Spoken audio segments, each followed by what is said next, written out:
Nation. SMD Law is the official law firm of the Spartan Nation. Check them out on the interwebs at smdalaw.com or at 866-529-3537. No matter where you are in the state of Michigan, Upper Peninsula, Lower Peninsula, it doesn't matter. They have an office near you. So whether you need to send a letter to an annoying neighbor, or you're a criminal and you need defense, maybe you just have problems with elder law, check them out, smdalaw.com today. The official law firm of the Spartan Nation.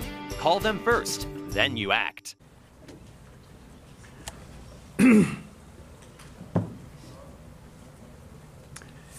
Matt, earlier this year after Magic and the guys came back for their 40-year reunion, we weren't interviewing, but you and I were sitting in the Breslin talking about that visit. And you mentioned you were a little shocked about how they had lost 3 games in the middle of the season, and Magic had reminded you that they went on and won a title. And that really hits you big as a captain of this team. How many times after that moment did you go back and remind the guys? And for you, it almost seemed like there was a sense of expectation when we had that conversation that good things were coming.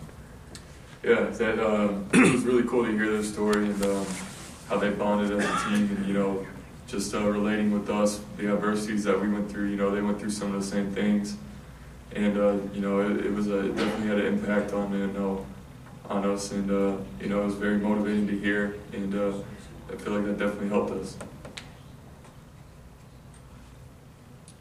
Matt, your coaches call this one of the most mentally tough teams he's ever coached. I'm wondering if that's something you think that these guys have always had, or did that develop kind of through the season, through all the adversity that you went through? I feel like a little of both. We have everybody on this team's tough, and they're here for a reason. We have a grit, we're resilient, and that's a lot. That has a lot to do with coach. And we've been through a lot of adversity through the year with different guys going down and different people stepping up and just playing for the people that go down. I feel like we really feed off of that, and we're a really connected team. We love each other, and we love playing for the coaching staff and playing with each other. What do you think it was going to be like to play for Tom Izzo, and how has those observations and thoughts evolved over the last 4 years? Yeah, the first thing that comes to my mind before I got here with Coach Izzo was passion. He has a tremendous passion for this game. He's a great motivator. He tries to get the best out of you every day, never takes a day off. He just wants you to succeed so bad, and you just love playing for a guy like that. I had a couple of plays against Duke, the dunk in the first half. Can you kind of walk through that one and just, is it something where you're committing to that the second you get off the floor? You have to. Yeah, I don't know if it was like a little adrenaline or what. I just, I kind of went up weak on the first shot of the game, kind of got blocked on that layup, and then I got out in transition and Cash threw me a good pass. Kind of got out to a good stride and just went off and took off and cocked it back and dunked it.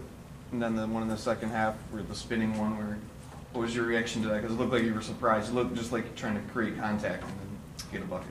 Yeah, that had a little to do with the basketball guys, I think. I just kind of saw a shot blocker come over, so I just tried to adjust my body, and then I just kind of found the rim, flicked it up, and it went in.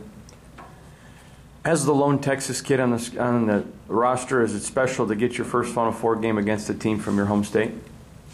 Yeah, I don't have a lot of ties with Texas Tech. They're a really good team, really good defensive team, but it's kind of cool, I guess. But it doesn't really matter who we play at this point. I'm just happy for this opportunity. Anything else from Matt? One more. Tillman, talk about how he has developed, particularly since he became a starter, and what has impressed you most about his impact for this team? Yeah, X has been he's been really consistent all year, and ever since he's really got here, he puts in a lot of time and a lot of work, from free throws to film, to just coming every day ready to work at practice. We just he's came up big in a lot of games this year, and happy he's on the team. Matt, back in early February when you found out Josh would be out, and then you started seeing where Kyle was and where Nick was, if someone told you at that point that you guys would be in the Final Four, A, would you believe them, and B, what does it take to get there without those guys? Yeah, it's kind of crazy to think about the injuries and Josh going down. That was that hurt the team a lot, you know, and we never like wavered. We were just like, let's go play for him, you know. And different guys have been stepping up. Like we said, it's just hasn't been the next man up mentality. It's playing for that guy that goes down, and that's kind of what we've been sticking with. And you know, we've been doing it all year, just taking it one game at a time, and we're here. Anything else from that? Thank you.